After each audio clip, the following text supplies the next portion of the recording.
This is David. Welcome back behind the velvet rope. Let's just get right into it today because we are joined by the one and only Sarah Farasia. Hi, beautiful. Oh, you're a good person to ask. Do you actually ever get anxiety? Do you ever have anxiety? Yeah, well, when you pop a diet pill or two, sometimes it gives you anxiety. Define anxiety. Define anxiety.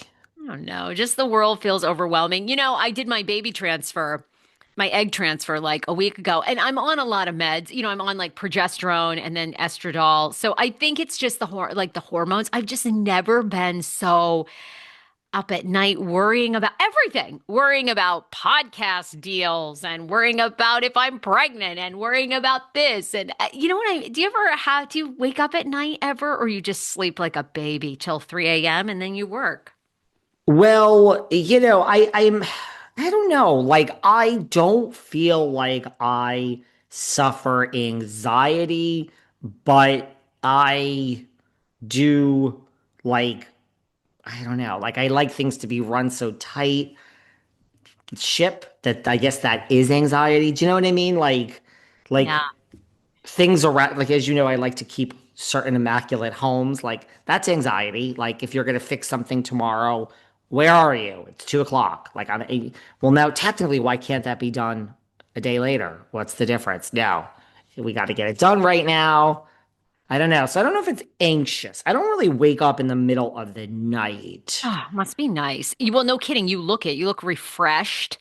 God, you look Hampton's tan. You look wrinkle free. I don't know what you're doing over there, but tell us. I don't know. I guess I am like just a anxiety mess. And I think it's the meds, but like I'm up at night thinking about that. And I'm like, Sarah, calm down. You have such a good life. You have everything. Like your son's healthy.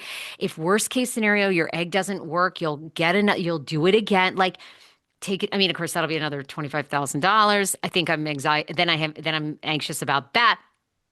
It's like one thing after another. You know what I mean? Then we bid on a house again. We went above our budget. Then I think I don't really want it. Like I hope we don't get it because I don't want to pay that mortgage. I don't know. Do you do this? Have I ever bid on a home that And then I overbid your budget. And then I have wonderful financial friends that are older, and they're like, look, it's not that much of a difference.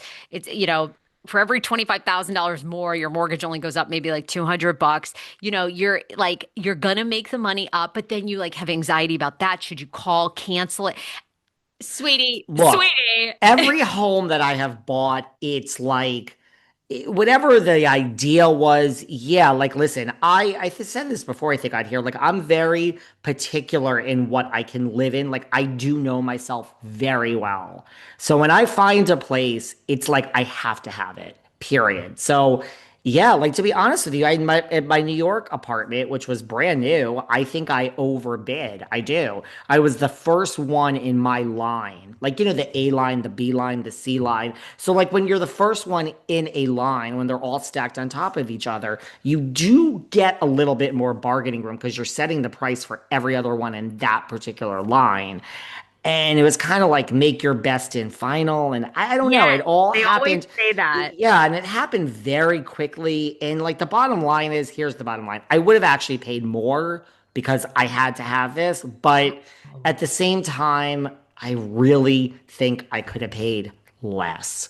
It's I still know. to this day, a year and a half later, I'm like, I think that because I was the first one there, so all the next ones are more expensive than mine. So technically, I've made money already, but I feel like I set a price in motion that I think could have been less. So I do get it. I do. Anyhow, it's always nice to talk to you because you distract my mind. I know people can relate. It's like and normally I think again, it's just all the hormones, and I'm doing like progesterone with sesame oil injections in my hips. I think it's just like so much, and I'm pregnant, so I'm speaking it into existence. So I think it's like the hormones. It's just like so much anxiety, and I'm like, how do I? But then I scroll actually with all Doom of this scrolling. drama. I don't really doom scroll anymore because my husband actually got me to realize that. I used to doom scroll and I would look at creators and stuff, and I would get really down on myself. Why don't I look like this? Why don't, and my husband, Um, It's really yeah. This is why I really believe that social media is actually horrific. I really do. I've said this before. I know Really? people. I know. think it's so fake. Well, My husband I will always say to me, is that really is that who you want to be? Do you want to be Chelsea Handler? Do you want to be childless, no man, topless on a slope, like sounds like you're smoking weed? describing me. I mean, look, if you're going to smoke the It's, weed, there's if you're nothing going to wrong. smoke the weed, you need cornbreadhemp.com/velvet. 30% off. Cornbreadhemp.com/velvet. 30% off.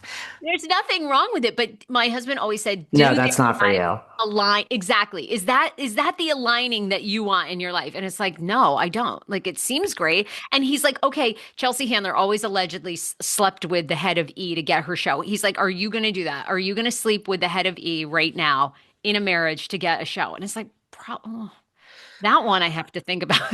And does Chelsea's co-host Heather McDonald wish that she slept with the head of E to get her own show? Because she probably would have, but you know what? I heard he didn't want her. He wanted Chelsea. That's what I heard. Now you two are like at a good neutral Yes, point. I love Miss McDonald. I Yeah, no, I have nothing against her. I'm just this is what I heard throughout the years. I'm gonna Um, ask her that. Hopefully, one day ask. we'll meet. She, I actually unblocked me, so I'm very I excited. like the woman. I really I'm do. obsessed with Juicy Scoop. I do. I love. She's like one of the few people that I actually love. I'm obsessed. Your interview skills won me over 4 years ago when I listened to you. I was like, Thank you. he's brilliant. Thank You are. I think you are the king of the pause.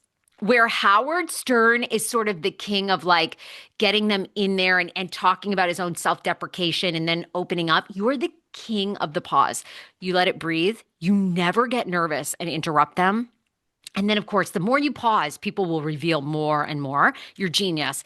She, to me, is one of the only few podcasters. The way she mechanically sets up her show, it's the intro, the way she just gives you the information. She's. I actually listen to her for pleasure, and it's so good. She's one of Darling, my podcasts. just because I said I think that she wishes that she slept with the head of E to get her show and have Chelsea's career is nothing personal against the woman. I like her.